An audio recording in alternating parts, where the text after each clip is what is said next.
All right. So thank you for joining today's lecture. And from today, we will have 3 lectures on the control part. So the first control part is today's lecture, which will cover the linear continuous time system. The linear continuous time system. Then in next lecture, we will have our control part 2, which is still linear system, but is discrete time system. So it's linear discrete time system in control part 2. And then in the control part 3, we will have the nonlinear discrete time system, which is quite close to what we have in the real case. So there are three parts for the control, and also is step by step. So the discrete time system is a little bit based on what you have on the continuous time system. And the nonlinear discrete time system is based on what you have on the linear discrete time system. So it's like from easy to hard step by step, and also from the harder part is requires the basic knowledge of the easier part, something like that. All right, so today we are going to talk about the linear continuous time system, which is the easiest case in the control, and also it is easy to understand. So I would like to use this opportunity to introduce the general ideas about control and some definitions and some useful tools for the control system. And then in the next two lectures, we will introduce a bit more close to the real case, and also we will base on it will base on what we have in today's lecture. All right then. So what's the control system? What's the control system? So the objective of the control law, which is shown here, the control law is to manipulate one or more inputs of the system to achieve the desired output. So which means you have a controlled system. You have a system, you want to control it. Wait a minute. All right, cool. So which means you have a controlled system, then you have a system, you want to control it. Then you have a desired output. Then you have an input as well. Then you need to use some control law to control the input to give a control action that you have a desired output. So that's the objective of the control law.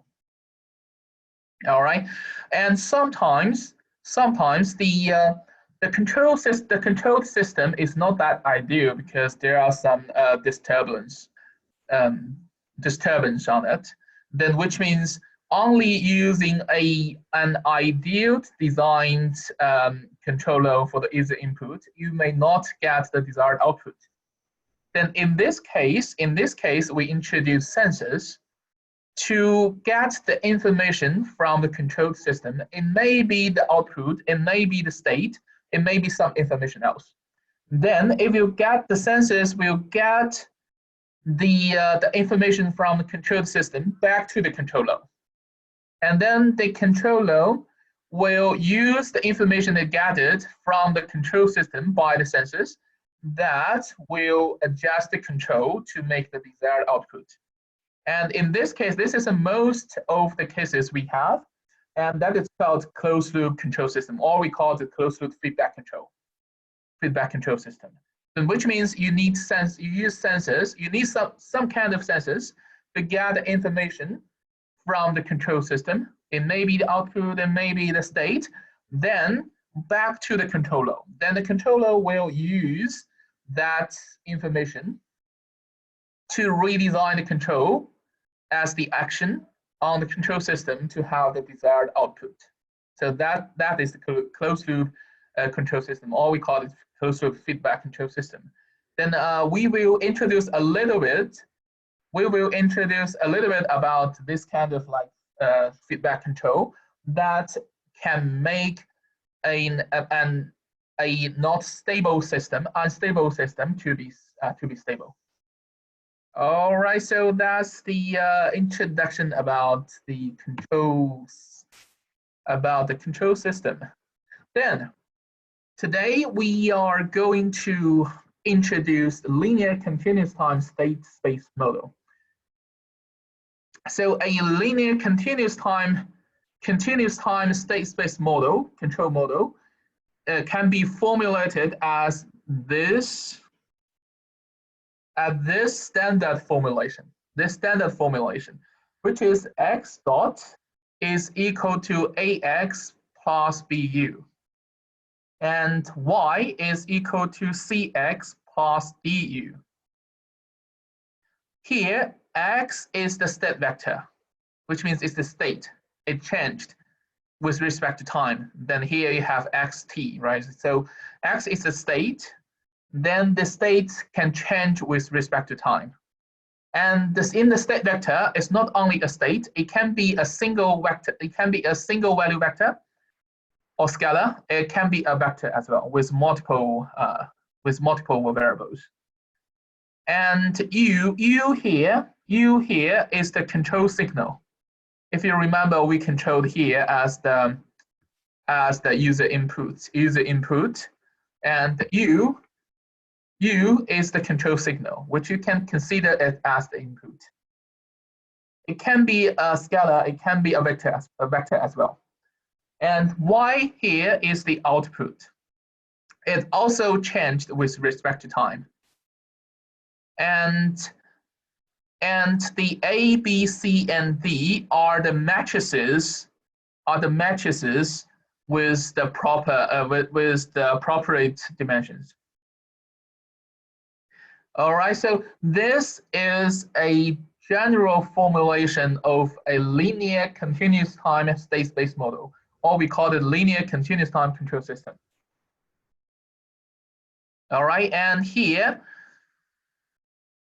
we can see the formulation is the derivative, x dot is the derivative of x with respect to time. So that in the formulation, the derivative of the state x with respect to time is a linear function of the state itself and also the control u. So this is the meaning of the general formulation of the linear continuous time system, right? And the output is a linear function of the state and also the control as well. All right, so do remember in the control system, the relationship of the state is the derivative of the state x is a function, linear function of x and u. All right, so here's an x dot. So do remember here's x dot, which is the derivative, the first order derivative of the state with respect to time. So as we can see here in the linear continuous time system, the state space model used the first order ordinary differential equation. Or we can just say it is the first order derivative of the state with respect to time. And here we also have an x0. We call the x0 as the initial state. So which means the x0 is the value of the state at the starting time or initial time t0. The t0 can be 0. It can be any time that you want to consider at a starting time. All right, and the x0 is we call it initial state, which is the state at the initial time. All right, so this is the general model or general formulation of the linear continuous time system. Linear continuous time system. And why they're using state space model? So there are some advantages of state space model. The first of all is it naturally comes from many physical systems. I will show you a little bit later. So you can formulate it from many physical systems, from many physical systems. And the second advantage is it easily deal with multiple variable case. So for example, if you have multiple variables, then by using state space model, it's quite easy to deal with it. I will show you in the second example. Then you know how you can deal with multiple variables. And also it is suitable for studying nonlinear models as well. Then we will introduce the nonlinear case in the lecture after next. All right, so there are some advantages of using state-space model, though. So we will introduce the control considering the state-space model.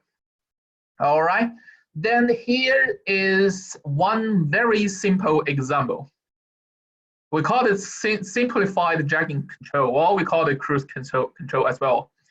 So this control can be used on your car if your car have a cruise control.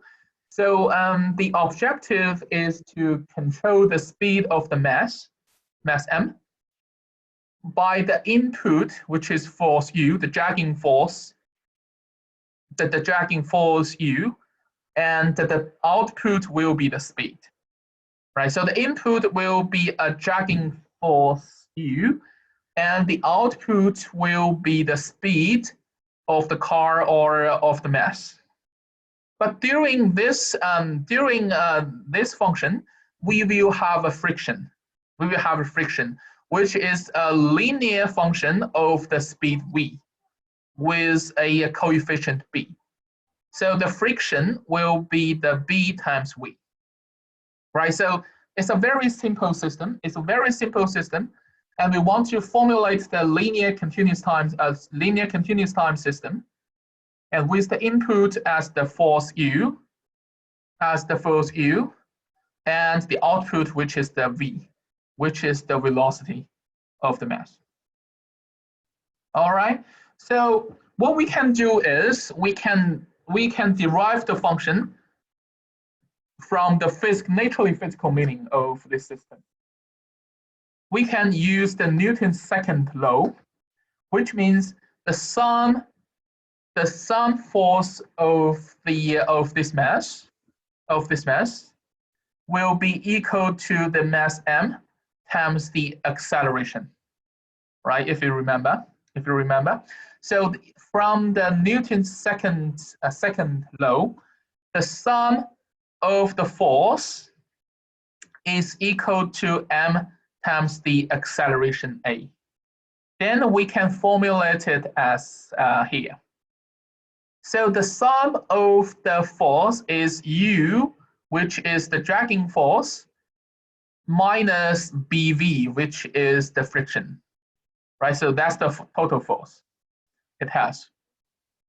Then it's equal to m times the acceleration. As we know, if you have a distance or translation, the first order of that translation with respect to time is the velocity, right?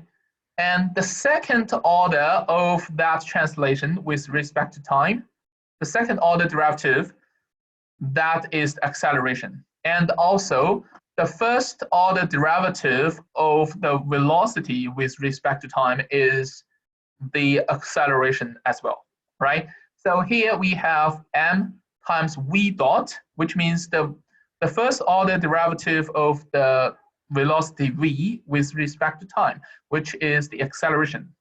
So m times the acceleration is equal to the total force, which is u minus bv. And then we formulate this equation from the natural physical meaning, right?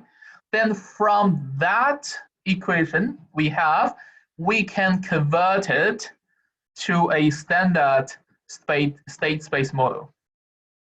by choosing the state as the velocity. So if we choose the velocity as the state, then we have v dot is equal to minus b divided by m times v plus 1 divided by m times u, right? And that is the standard formulation of the linear continuous time system. All right, and y is output. The output is speed v, so that's y equal to v. Then here we have a is equal to this, b is equal to this, c is equal to 1, right? And d is equal to 0. Then we have the standard formulation of the linear continuous time for this simplified jacking control system. Right? So it's quite easy to formulate by using the state space model. You just formulate the function from the physical meaning of the system, and then you try to get the relationship from this physical equation to the general formulation of the state space model. Then we have the model. Ready. And then later I'll show you what's the output of that, and what's the solution, which means how the state will change on that. All right, so this is a very simple example about the linear continuous time system. Then let me show you another example. So this example is a little bit complicated than example 1, but it is similar. So this example is a mass spring damper system. Right. So there is a mass m, there is a spring, there is a damper, and there's a force. So this is the whole system. And the objective is control the position x of the mass. And the input is the force F. And the output is the position x. Right? And from the physical meaning, we can know the force from spring is equal to minus kx. K is a spring constant, right? So the force from the spring is minus kx. X is the position of the mass. And the damping force from the damper is equal to minus CV. And the C is the damping coefficient. So which is constant as well, and v is the velocity. So which means the force from the damper is a linear function of the velocity. But as we know, the velocity is the first order derivative of the position x with respect to time, right? Then we can rewrite it as minus c times x dot. So x is the position, and x dot is the velocity, and x2 dot will be the acceleration, right? Okay, then we can also apply the Newton's second law, which means the sum of the force will be the mass m times the acceleration a, right? Then we can have the sum of the force will be the F minus the kx and also minus the cx dot, which will be equal to m times x2 dot. X2 dot means the second order derivative of x, of the position x with respect to time, which is the acceleration of m, right? Then we have, from the Newton's second law, we have this formulation. Then from that formulation, we can have this kind of formulation, which is x2 dot is equal to minus c divided by m times x dot minus k divided by m times x plus 1 divided by m times f, right? But here you can see it's a bit different. Our general case here is x1 dot is equal to ax, no dot, plus bu, right? But here, what we have is x2 dot is equal to something times x dot and something times x and plus something. So it is different from the general formulation. How can we do with it? So this is the advantages I mentioned. The second advantage that I mentioned before. It can do with multiple variables. It can do with multiple orders. So suppose you have second order. You have second order of your state in the formulation. What you can do is you can introduce one state vector, a new state vector, which includes two variables. One variable is x, and the other variable is the x dot, the first order derivative of x. Then after you having this, then you can rewrite the state space model by applying this new state vector, which is the vector with two variables. So the capital X dot is also equal to a capital X plus b f or bu, right? And y is equal to cx. Then you can find the a, b, c, and d according to convert this state space model into the physical model, right? Okay, so again, here is a little bit complicated because it has the x, which is the output. It also has the x dot, which is the velocity of the m, and also x2 dots, which is the acceleration of m. Then in this case, you have two dots, one dot, and x together in the physical formulation. So in this case, what you can do is you can introduce a state vector which includes x and x dot together. Then the capital X dot, you will have x2 dot and x dot there, right? Right. So in this case, you can reformulate the physical formulation into the standard or general formulation of the linear continuous time system. Right. So in this case, the A, B, C, and D are listed here, and you choose your capital X, which includes x and x dot.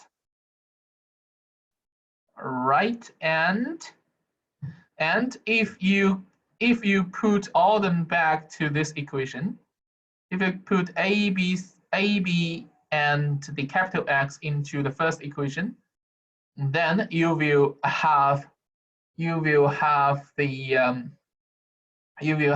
physical formulation of this system. All right. So it seems like the linear continuous time system is quite easy, right? So you just get the physical meaning, and you can formulate from the naturally physical system. Then, if after you get the formulation, then you can convert it into a standard state space model, a standard linear continuous time system model. All right. So I have another much more complicated case, which is inverted pendulum. Then I'm not going to show you it here. So you can try to find it out. I have everything here, but it's more complicated. I have everything here. you can try to derive the this system by yourself, or I think Malin will be with you with this example as well in the hands-on activities. All right, so this is the general formulation of the linear continuous time system, linear continuous time control system. So if you are interested in more examples, there are a lot of like very interesting system here in this in this link, and it together with the MATLAB tutorials as well. So if you are interested, you can go to this website and find more examples about the control system, and then you can play with it. And also you have MATLAB tutorial on that as well. All right. Then let's introduce another definition. So the solution to the state space model, or the solution to the linear continuous time system. So what is the solution? All right, so the solution is given here. Sorry. So the solution is given here. So that's the equation of the solution. You just need to remember it, or if I'm asking you the solution, then you can find the equation. So what's the meaning of solution? If you look at the equation here, it only contains A, B, and the U, the control U, and also the x0. The x0. So which means the solution is from, if you have an initial state, or you have initial time of the state, you can calculate the state at any time. So that's the meaning of solution. So from the solution, if A, B are the constants, right, of the system, are the coefficients of the system, and U is the control. So if you have the control U, and if you also have the initial state, x0 or xt0, then you can calculate the state at any time. So that's the solution. So which means if you have a linear continuous time system, and you have an initial state, and also the input. Input is always known. Then you can calculate the state at any time. So there are some examples. If you remember, we formulated two systems already, right? We formulated two systems already. So one is the simplified dragging system, right? Simplified dragging system. If wait a minute, is the simplified dragon system. So this is the system we have. This is the system we have.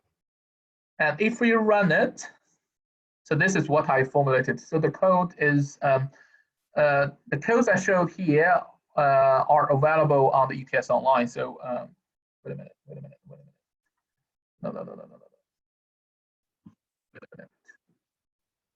Wait a minute.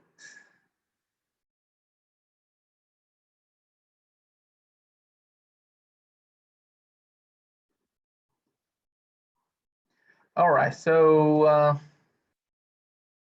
so here, if you remember, we make the we do the formulation of the simplified dragging system. Then, if we put the force, the input force, as constant ascendant, then what we have, as if you remember the state, we have here. The state we have here is the velocity, and output is velocity as well, right? Then from the solution, we can calculate the speed or the state at any time step. It seems like the speed starts from 0, then it increased, then it comes to a constant. Right? So this is from the physical meaning, you can do it as well, right? So if you have a constant constant force to drag the jacket, then it will initially the speed will be speeded up, and then after during a time, because you're not increasing your force, it will make a constant speed. It will reach a constant speed, right? So this is one example of the solution. From after you formulate the linear continuous time system model, then you can calculate the state at any time step by using the solution. Of it. All right. Then wait a minute. Another example. Another very simple example. Another very simple example is here. So if we choose a simple one-dimensional example, which is x dot is equal to minus x. So which means a is -1, b is 0, and what we can get. And I also make a code on that is the one-dimensional one. I'll choose the -0.1, but it's similar. If you run it, it can see the state starts from a initial state. I gave it as 20, but after time increase, it will reduce and close to 0, right? So in that system, the state will change like this. All right, then. Okay, so this is the tracking system as well, and I think I also have another example. Let me have a look. Yes, so this one is the mass spring damping system. The mass spring damping system, and if you let me run it, let's see what we'll have. Okay, so if you remember, the output is the position. The position changed like this, right? So if you are constantly giving a input force as 50, as a 50, it will waved. The position will wave something like this, and in the state there are position and the velocity, and the position and the velocity will change something like this as well. Right, it will change something like this as well. So this is the formulation of the real problem, and also from the formulation of the linear continuous time control system, then you can calculate, you can get the solution, which means from a starting state or initial state, then you can calculate the state at any time. Then you can see what the state will change in the system. Right, good. Then let's move forward. Then we will introduce another idea or another definition. We call it stability. So a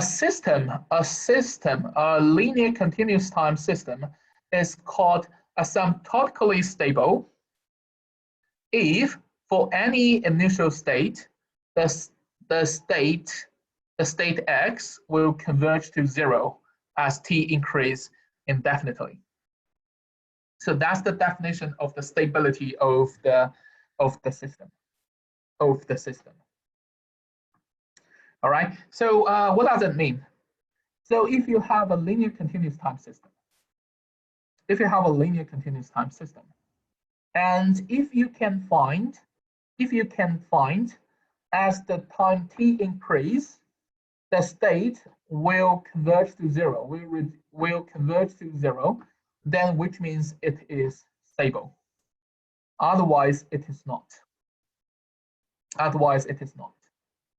All right, so let me give you another example to show if this what is stable and what is not stable or unstable.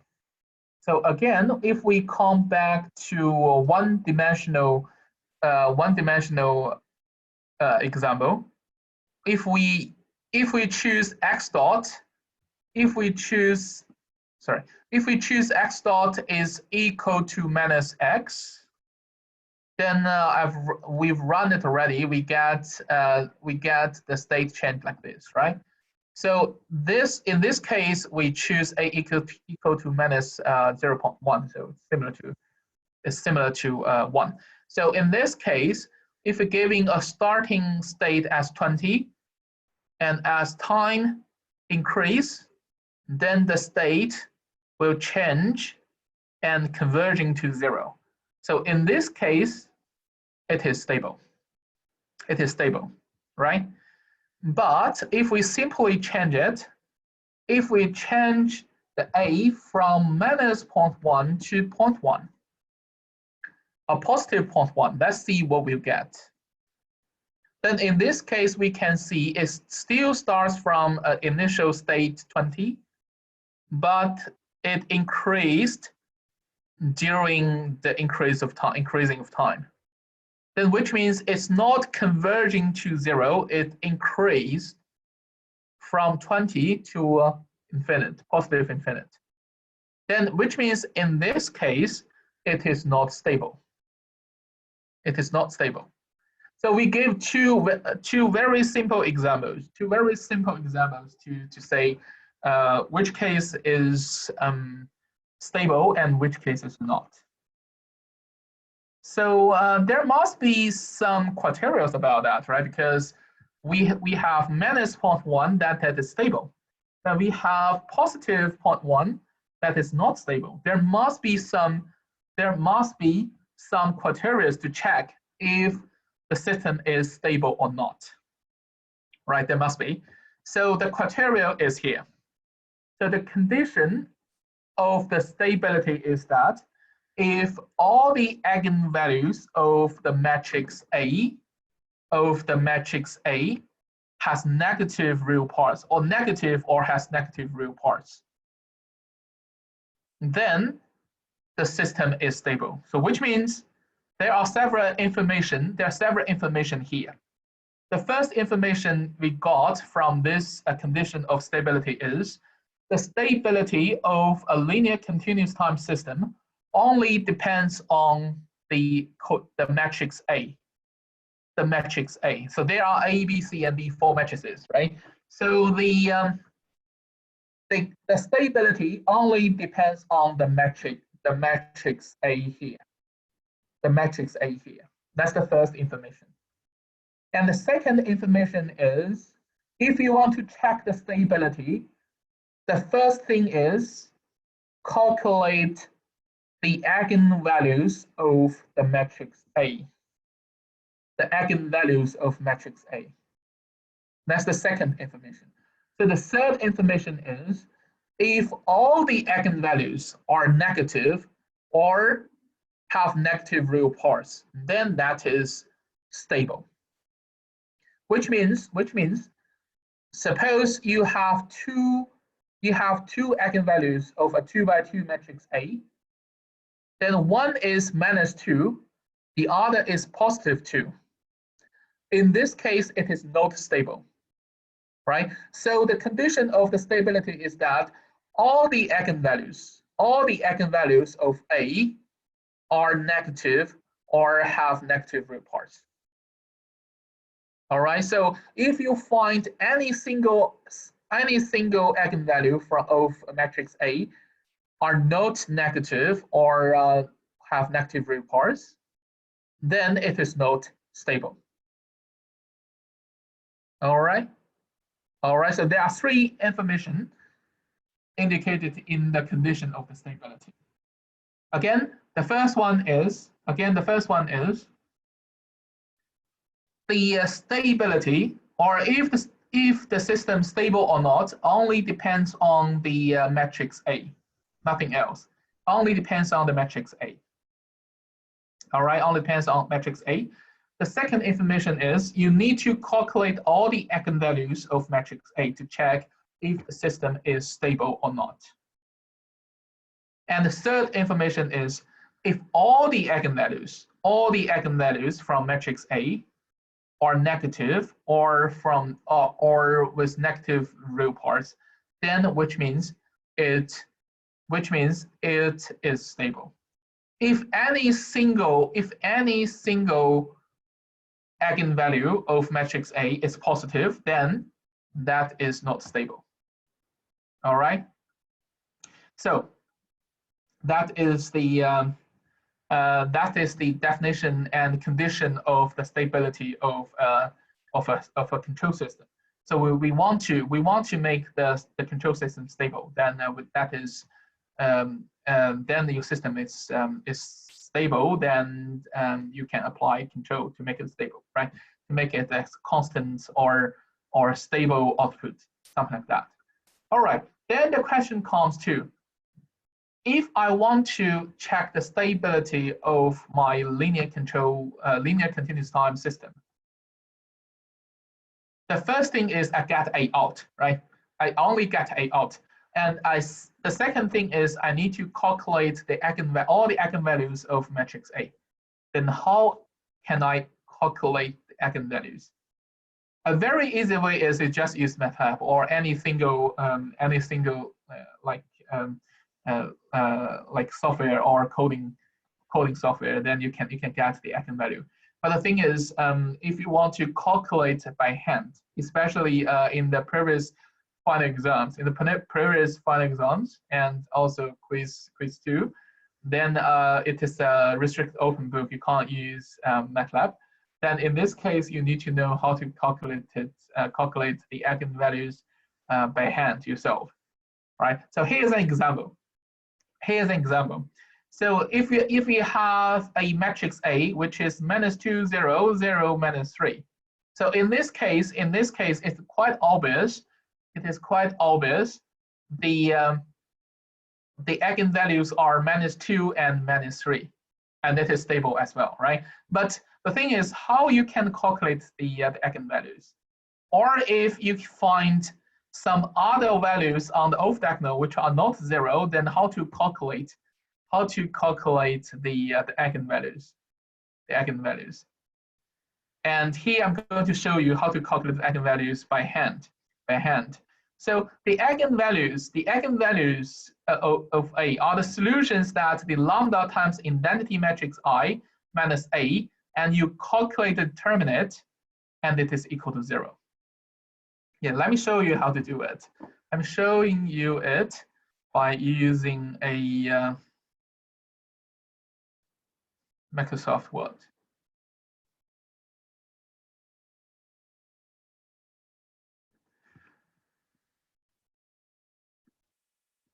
All right, so wait a minute.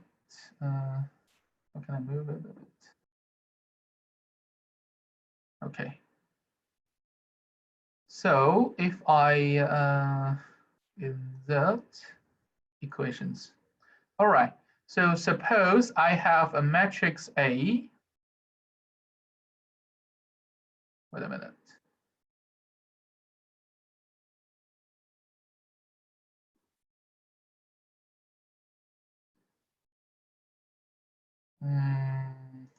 Yep. So if I have a matrix A, which is -2, let's say A equal to -2, 0, 0, -3. Is that the one? Let me double check. Yes, that's the one, right? So if I have a matrix like that, what I'm going to do is I'm going to formulate a, sorry, wait a minute. I think I have a chart.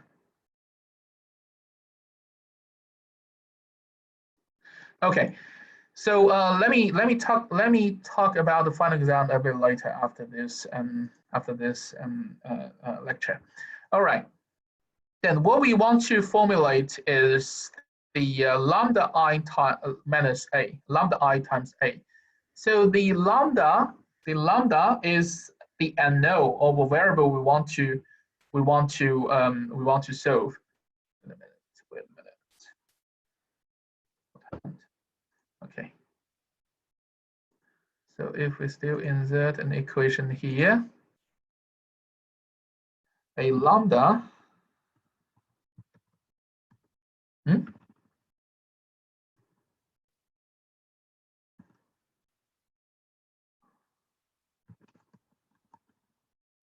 can't remember where is that. Okay, so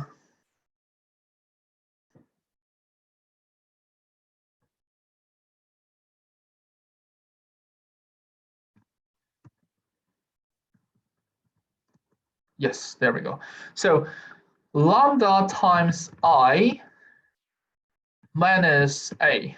So we want to calculate this matrix first, which is equal to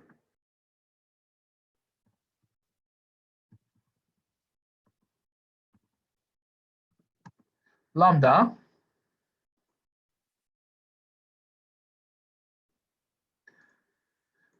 times, there is another matrix.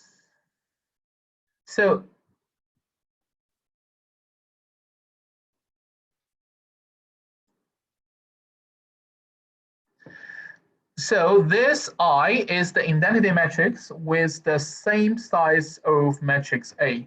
So identity matrix means 1, 1, 0, and 0. Right? So this one is the lambda times I minus A. So we have A already. We have A already, which is equal to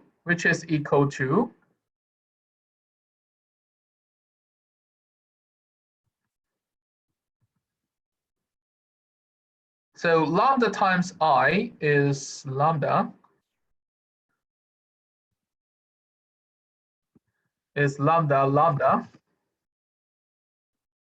and minus A.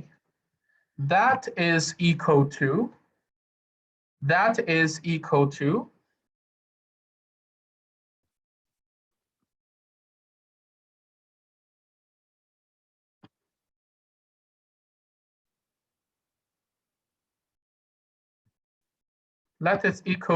oh, wait a minute. That is equal to lambda plus 2 and lambda plus 3, right? So this is what you will have for this matrix. So this matrix, which is lambda times identity matrix I minus A, is equal to this matrix.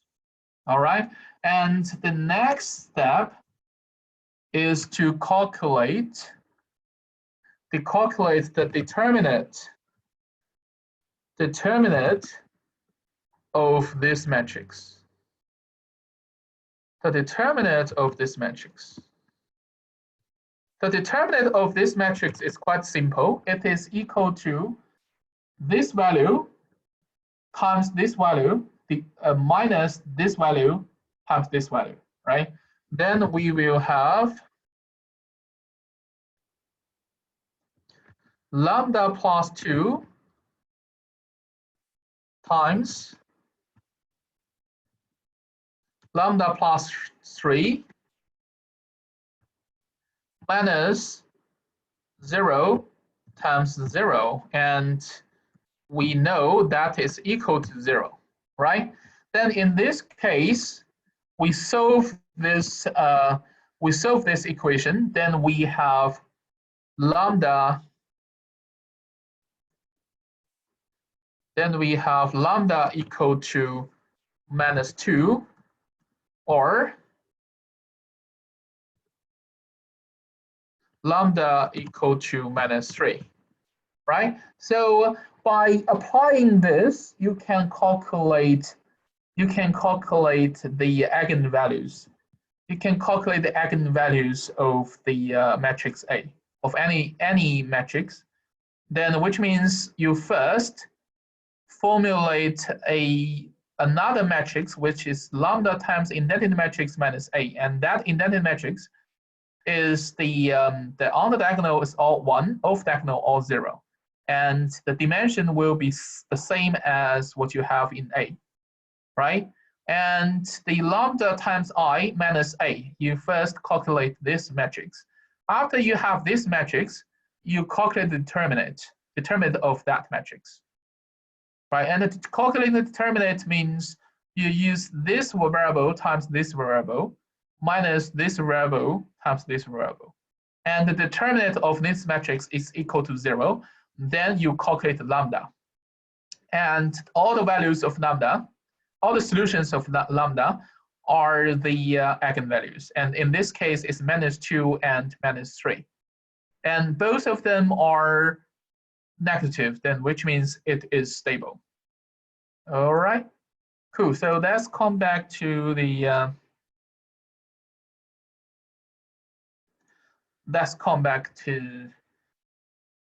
slides. All right, so that is the stability, and I give example about a very simple example, one-dimensional example. One is -1 and one is the other one is 1, A equals 1, right? Then you can see one is converged to 0 and the other is not. Then we introduce the conditions of stability, or criteria of the stability. Then what we can do is the stability is only comes from A, only depends on the matrix A.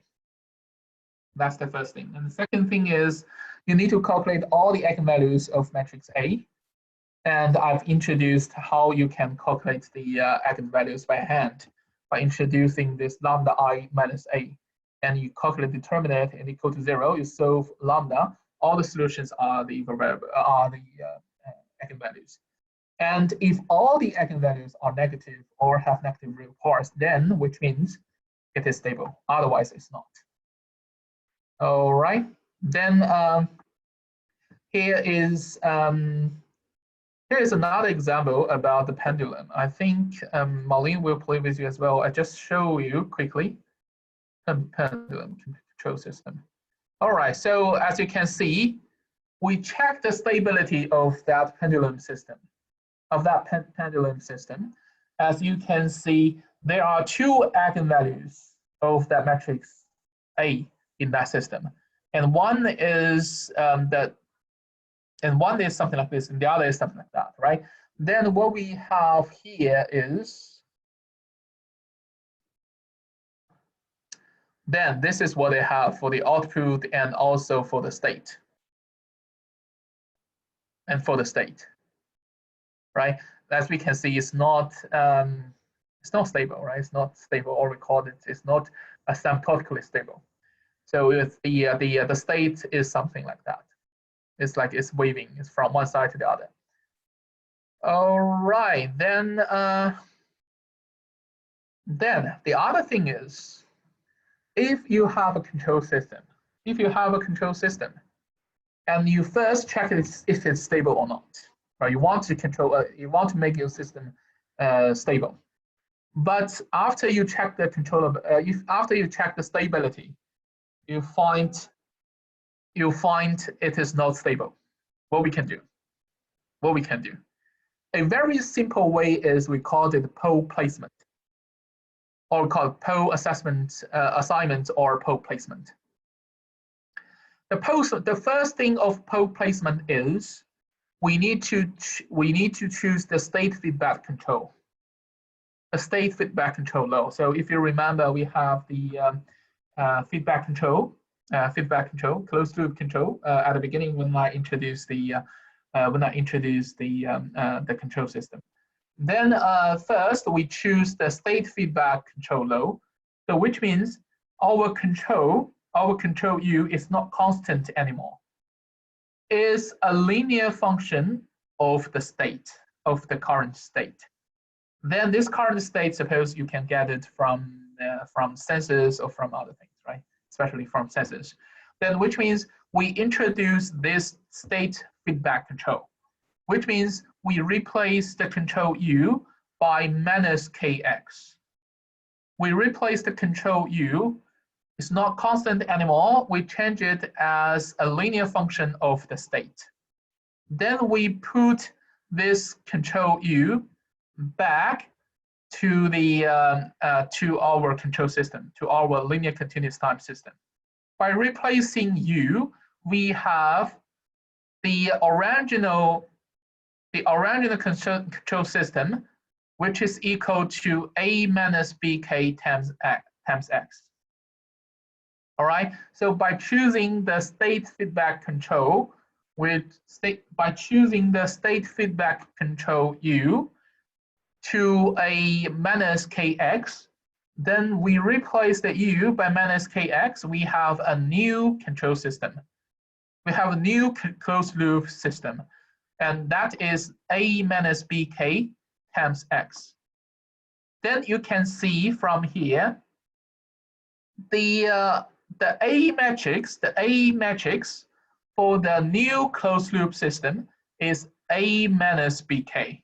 It's not A anymore, it's A minus BK, right? Then what we need to do is, if A is not stable, if you check A is not stable, we choose the state feedback control, then we make A minus BK, the new A matrix has all negative eigenvalues, then that will be stable, right? Then that will be stable. So which means if you originally have an AX plus BU system that is not stable, then you can choose a feedback control, state feedback control. Then you can have a new state feedback control closed loop system. That is A minus BK times X. And in this case, you can choose a proper K that make A minus BK has all eigenvalues negative or have negative root parts, then which means your new closed loop feedback control is stable, right? Okay, so that is the pole placement. That is the pole placement.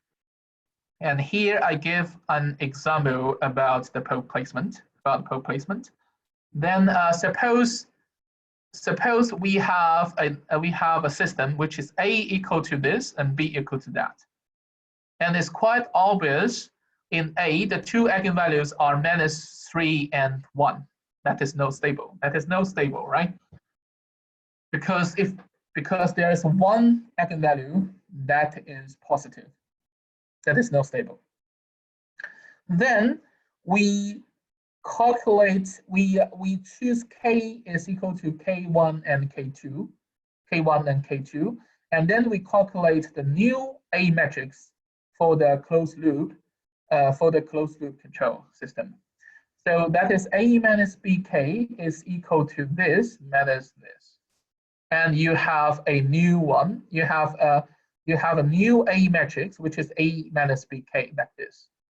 Then if we choose K1 equal to 0 and K2 equal to 2, then we have two eigenvalues of A minus BK matrix, which is -3. Here's 0 already, right? So that is -3 and -1. So which means A minus BK is equal to this.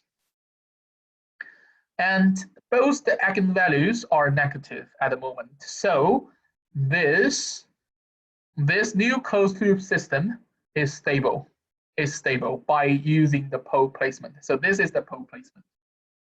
All right, so this is the pole placement. And here I have an example.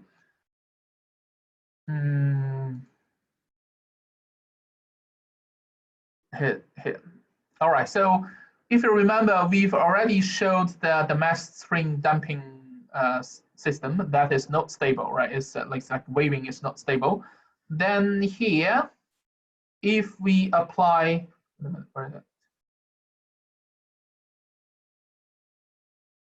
Wait a minute. Wait a minute. Okay, so if we run it, as we see, it is not stable, right? It's not stable, and I checked the stability is not stable. Then we run it. All right, so this is the state feedback control. This is the state. No, it's not that. So here we do a state feedback control, and the new closed loop system, we replace the pole. We replace the pole, and you can see the state, both of the two states. One is the position, the other is the velocity. It converges to 0 if you use the state feedback control. Sorry, if you use state feedback control and pole placement. All right. So here we make the pole placement. We make the first pole as minus 0.1, the other is minus 0.3. All right, so that's the new pole. And then we choose that pole, then it has a stable system already. Right, so that is an example of the pole placement. All right, again, so if we want to consider the, you have a system, it is not, we check the system, it is not stable, control system is not stable, then we want to use pole placement to make it stable, right? And the way is we introduce the state feedback control by replacing the input U as minus BK. And then in the new closed loop system, we have A minus BK times X. And the new A matrix is A minus BK. And we replace the poles by choosing proper K to make the new matrix A minus BK has all eigenvalues negative, right? So that is the pole placement. But the problem is,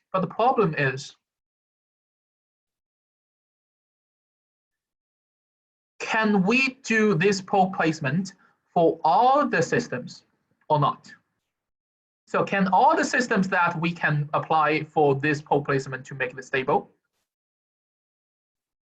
The answer is obvious no. The answer is no. So that in that case, we introduce the definition of the controllability. So the system, if the system is controllable, then you can apply for the pole placement to make it stable. Otherwise, you can't. So you can apply this pole placement, state feedback control, the pole placement to make it stable only if the system is controllable, right? So which means if you have a system, the first thing is you check A, right, to see if it is stable, if it is stable or not. You find if it's not stable, you want to use pole placement to make it stable. But before you're doing the pole placement, you need to check another thing, which is the controllability of the system. And how can we check the controllability of the system? It's quite easy as well. So suppose you have this standard formulation of the linear continuous time system, and if this linear system is completely controllable if and only if the controllability matrix has 4 rank. So this controllability matrix only includes B and AB. Sorry, B and A, right? B and A. So the first column is B. The second column is A times B. The third column is A times B, and so on. Right? So if you have a system, you check A that is not stable, then you want to control it to make it stable. You want to use pole placement to make it stable. So before you're doing that, you calculate this controllability matrix. And to check if it's 4 rank or not. If it is 4 rank, then that is stable. If it's not 4 rank, then it is not stable. All right. So here I gave 2 examples about the controllability. So suppose you have a system, you have a linear continuous time system with A equal to this and B equal to this. So please calculate the controllability matrix by yourself. Now, so please first calculate the controllability matrix now. So if you have an A matrix which is 2 by 2, then you can just calculate, because the controllability matrix is an infinite matrix, right? You don't have to calculate every single column. You just if your A matrix is a 2 by 2, then you just calculate 2 columns to make a 2 by 2 matrix, and then you can check if it is full rank or not. All right, so in this case, you just need to calculate 2 columns of the controllability matrix to make the controllability matrix a 2 by 2 matrix, and then we can start from there. All right, so calculate yourself by hand to see what the controllability looks like. All right, so try to do it yourself.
All right, so can I have you answer now? All right, so let's look at together to see if what you get is correct or not. All right, so we first just put B on the first column, so which is 1 minus 1 here. And then we calculate A times B, then it is minus 4 and minus 2 here. All right, so this is the controllability matrix we calculated from A and B. And it is 4 rank. It is 4 rank. Then the rank is 2, that is 4 rank because it's a 2 by 2 matrix. The maximum rank is 2, then it's 4 rank. Then the system is completely controllable.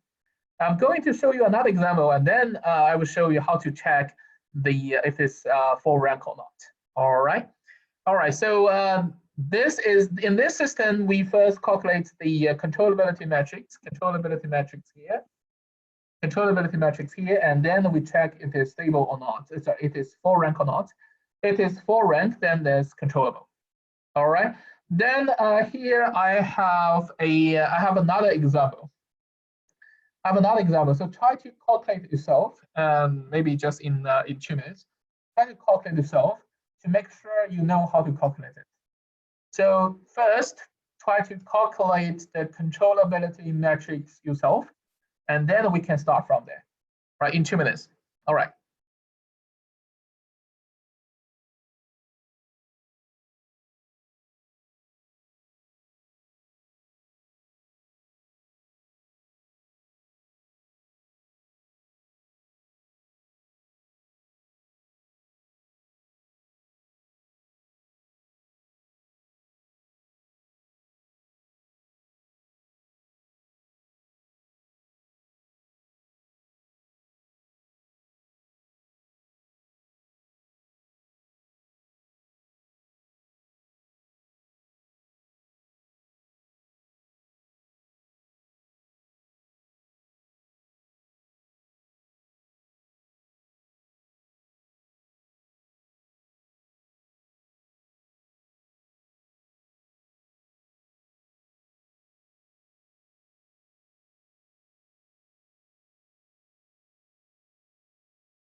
All right, so let's have a look at it together.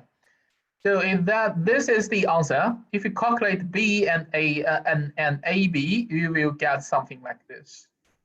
Double check what you if you have is the same as this. So confirm that you can calculate. You know how to calculate the controllability matrix. And in this matrix, the rank is 1, not 2. The rank is 1, not 2. It's not 4 rank.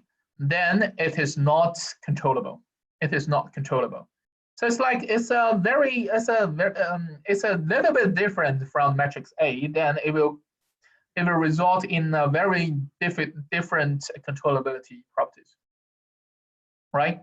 Okay.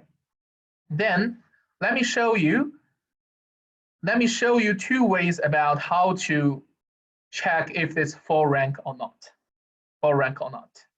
All right. So that starts from the not 4 rank case. So this case is not 4 rank, right? So there is an intuitive way. So if it's not 4 rank, you can you represent one of the row or one of the column by the linear combination of the other rows or columns.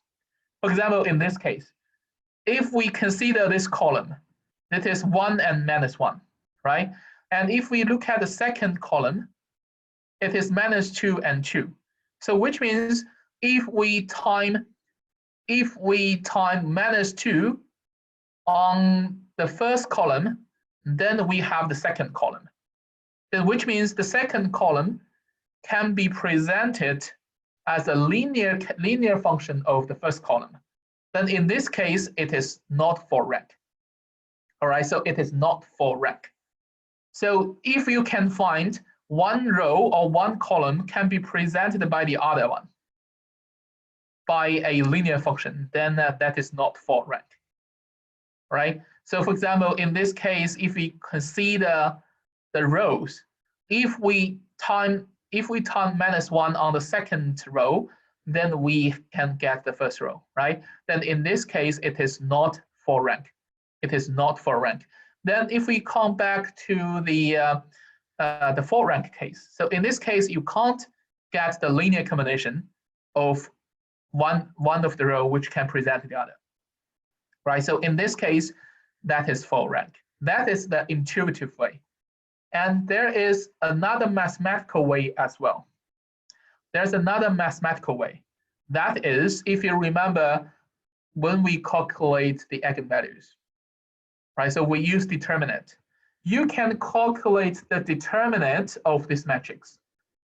If the determinant is not equal to 0, then that is for rank. If the determinant of the matrix is equal to 0, then that is not for rank. So in this case, this is not, so this is for rank case. Then if we calculate the determinant, it's -4 times -1, which is 4, and -1 times -2, which is -2, right? So the determinant is 6, which is not 0, then which means that is for rank.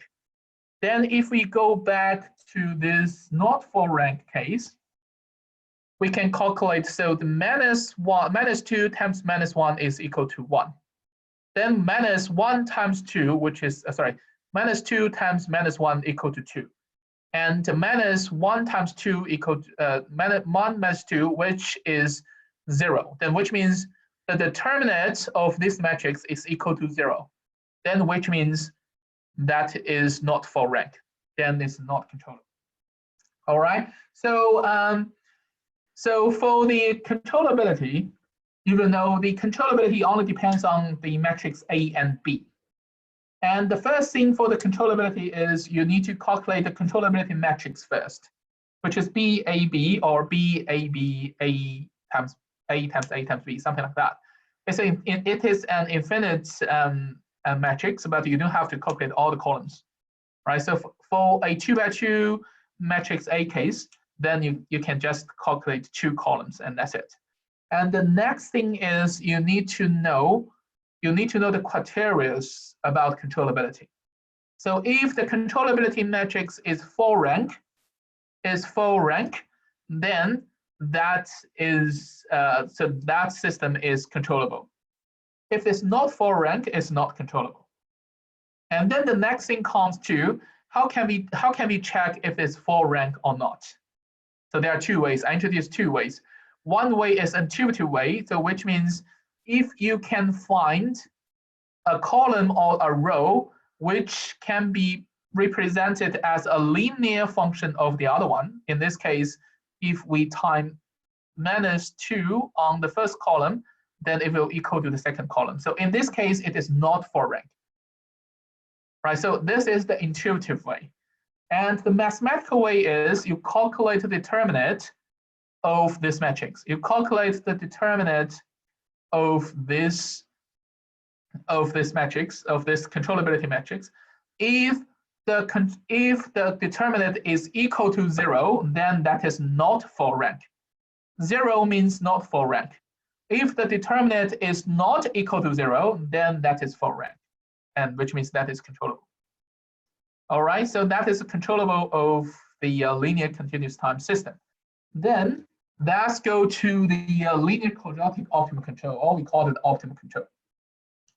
As we know, so if we choose the state feedback control, so if the system is not stable, we check A, it is not stable, then we choose state feedback control by replacing U equal to minus Kx. Then we use pole placement. Then we can get a stable one, right? Then the thing is, pole placement, you can choose different poles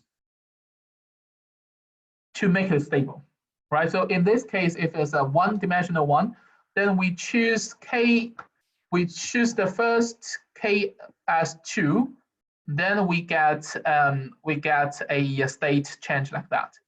And if we use K equal to 3, then we will have the right line, right? The state will change as the right line. So the thing is, both of the two cases, they can make it stable, but which one is better? Which one is better? So in the real case, for the pole placement, you can choose multiple cases, multiple K to make the system, the feedback control system stable. But which one is the best? That's the optimal control. So that's the optimal control. That is what we want to get from optimal control. So the optimal control, the starting point of optimal control is the same. So you have a linear continuous time system here, and you check after you check A, it is not stable, right? You want to change it to stable. And the second thing is you are not directly use the control, feedback control. The second thing is you check the controllability, right? You check the controllability by using A and B, matrix A and B. Then you find it is controllable. Then you can use the state feedback control. You use the state feedback control to make it a closed loop control system by replacing U as minus Kx, right? Then you have a new system, which is x dot equal to A minus BK, A minus BK times x, right? You have a new system. Then you want to choose a proper K and make it optimal. So you want to choose the optimal K. Then what is the optimal K? So in the linear quadratic optimal control, or we call it optimal control, you choose a K such that this performance index is minimized. This performance index is minimized, right? So your objective is choose a proper K to minimize this performance index, and then you get the optimal K in your control system, in your feedback control system. Right, so that is the optimal control. So the optimal control solves the problems that for the pole placement, you have multiple choices of K that to make your system stable. But which one is the best? The optimal control choose the optimal K that make the performance index minimized, which means by using the optimal control, you are choosing the best K, the optimal K. That's the optimal control. Then how to solve it? So here we introduce the Riccati equation. So the optimal solution is the optimal K, right? So for the first step is you use this Riccati equation to calculate the P. So you calculate the P from the Riccati equation. So here in the Riccati equation, you have A, P, B, R, and Q. So always the R and Q are always given. Then in here you have A and B already. Then from the Riccati equation, you can calculate A. You can calculate P, the matrix P. And after you have the matrix P, you can calculate the matrix K by using this. You can calculate the K by using the P you solved from the Riccati equation. And after you have the optimal K, then you can calculate the control U from the K. Right? And then also you can calculate the minimal performance index as well. Right. So you don't have to think about you don't have to like manually solve the Ricardo equation yourself. So there are some libraries or functions in the MATLAB or other like coding softwares that you can use, or libraries that you can use to solve this kind of like optimal control. The thing is, you need to know the process of doing this optimal control, right? So the process is you still first check the stability of the system. If it's not stable, you want to make it stable. Then you check the controllability. And after you check that is controllable, then you use the state feedback control by choosing U equal to minus KX. And in this case, you want to find a optimal K, which such that the performance index is minimized. And how to solve this K is you use Ricardo equation.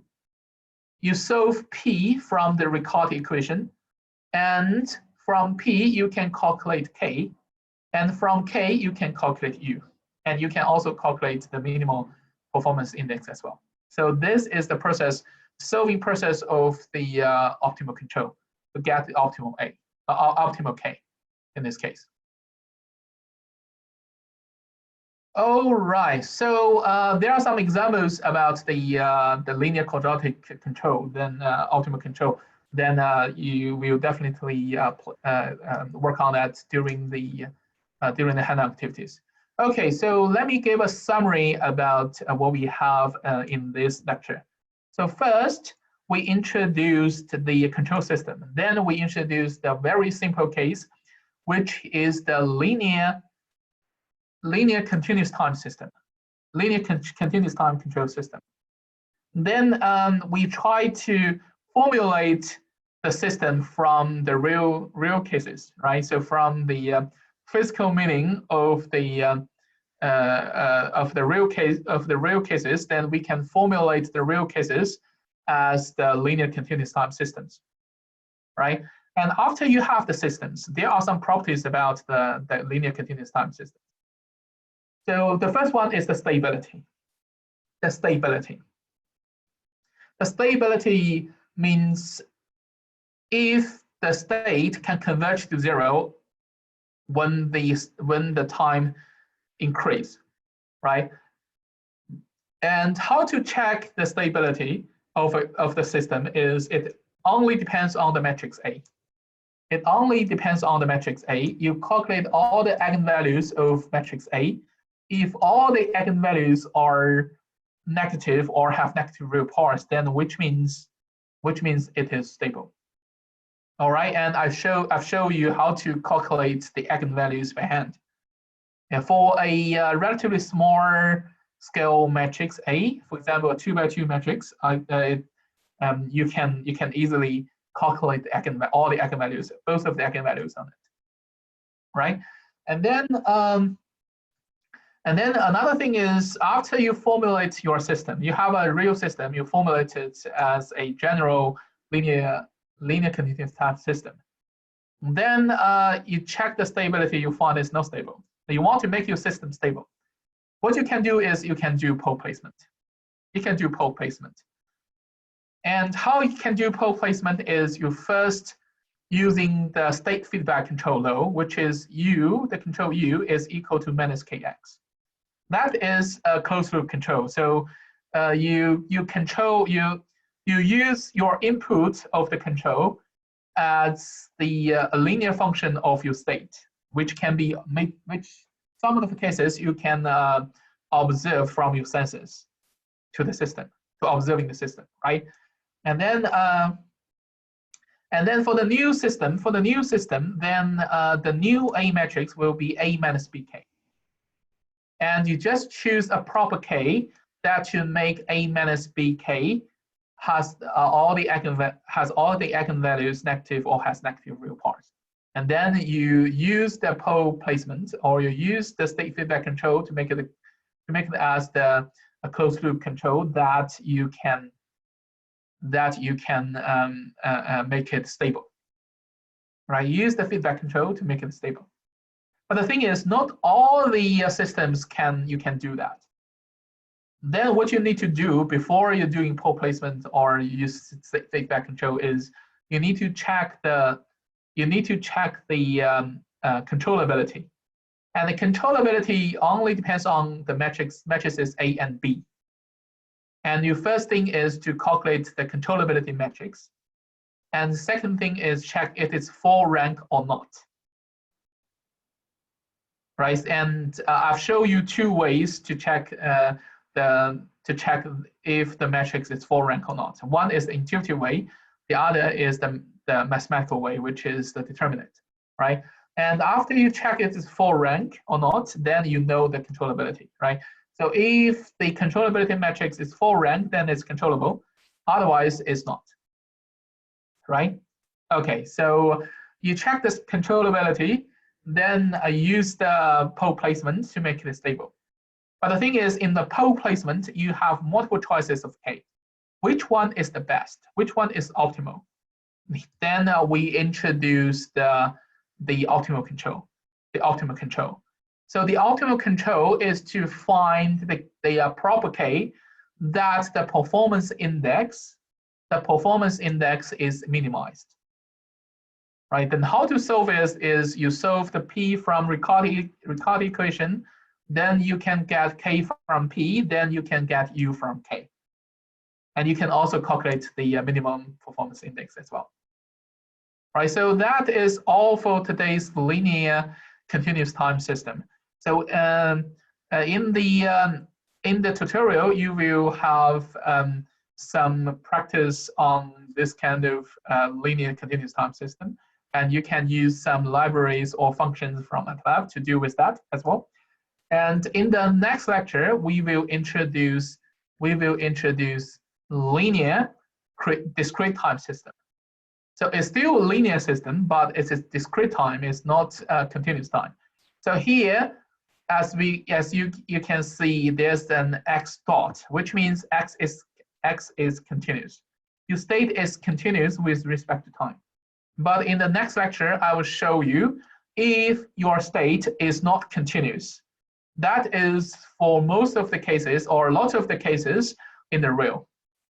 So in the real world, some of the systems or functions, they are not continuous, which is we call it discrete with respect to time. Then how to make that system, that control system, and how to deal with that system is what we are going to talk about in the next lecture.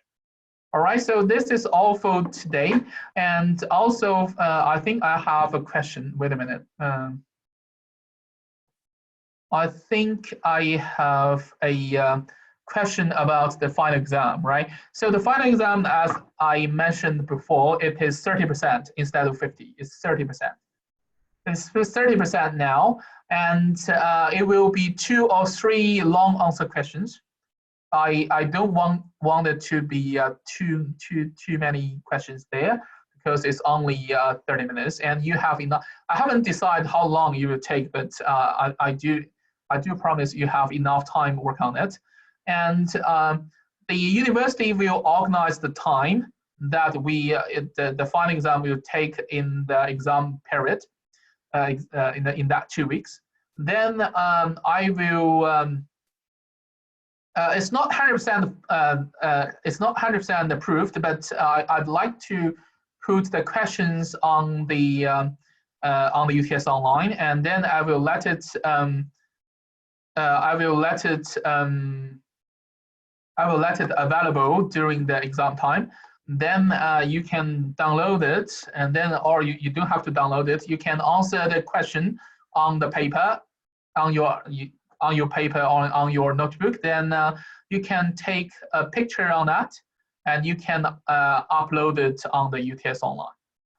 And then that will be the final exam. It's 30%. It's not that much.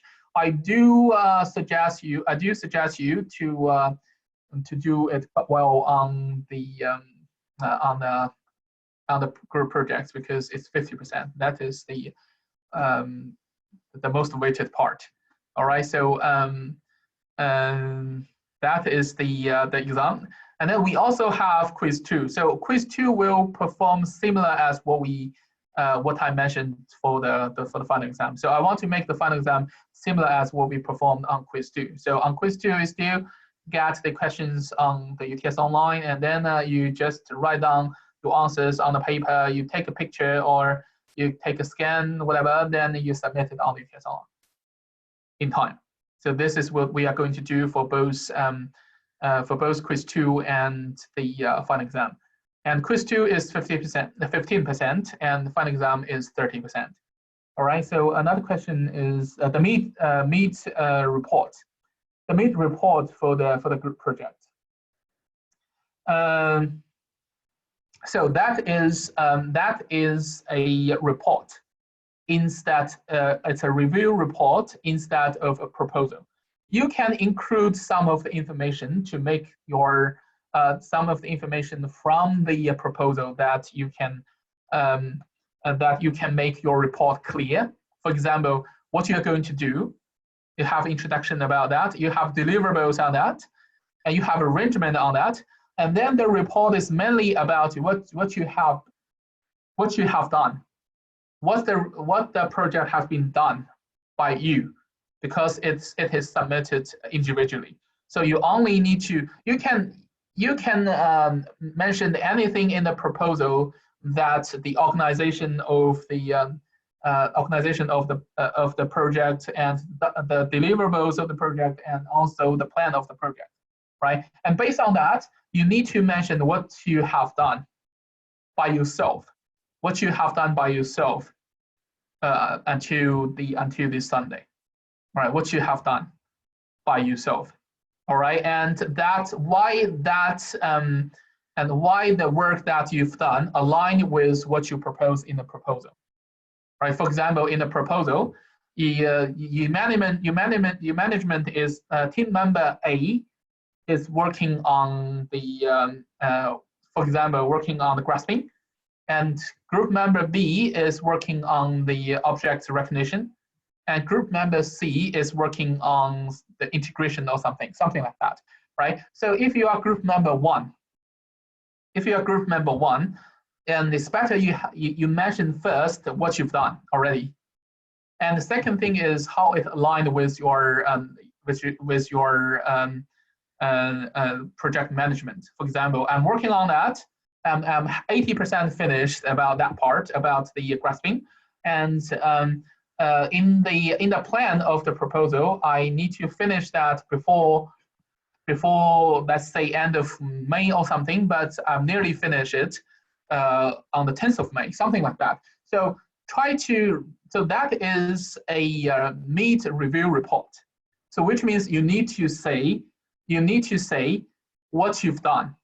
And also because it's by individual, so you need to only say what you've done by yourself, right? And also you need to know how it aligns with your management, project management, right? And also you need to have another plan. At the very last part, you also need to have another plan that how you can finish the rest of the project, what you want to do, right? For the rest of the project, to finish that project before the deadline. Something like this. So is that clear? All right, so I will.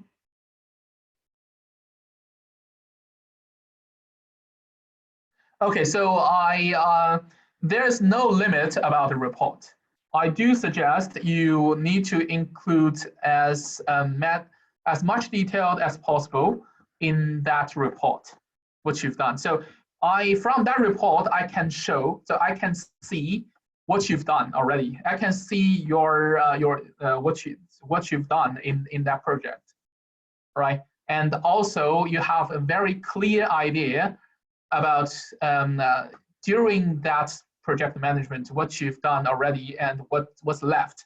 And you have a proper plan about how to finish that in the rest of time, something like that. So there's no limit about the pages of the review meeting, but my suggestion is put as many details and much details as possible in that review meeting. At least it can reflect what you've done, how much work you've done. All right. All right. So if all good, I will. When is quiz 2? Okay. So quiz 2 is after 2 weeks. So quiz 2 will take place at the beginning of the lecture after next one. So in next week we will not have quiz 2, but we will have quiz 2 the week after next, at the beginning of the lecture. Yes, just submit it via email. Just submit the meet review report via email. All right, cool. So thank you all for today's lecture. Then let me move to Marlene for the hand activities. Thank you very much.